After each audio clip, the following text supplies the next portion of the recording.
All right, Tesla's critical area. There it goes. It just broke. Is it going to hold? That holds. It's off to the races, right? Yeah, it's so breathing. Oh my God, that's crazy.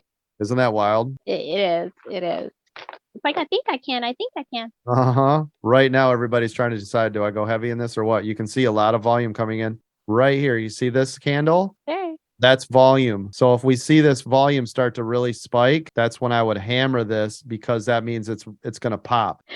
That's awesome. I love it. Yep. So we're watching here. You see how it's getting bigger and bigger and bigger? Yeah. We get a nice spike to the upside. That's when I would hammer it if I'm inside of this. Does it need to be green? Well, green just means buyers, right? So if it goes red, that's sellers pushing it, right? Okay.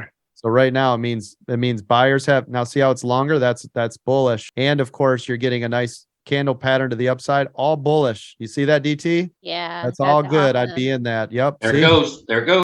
See that? If only I love wasn't done it. trading for the debt. Yep. But you see that? That's did the perfect move. You could see volume started to come in, which told me.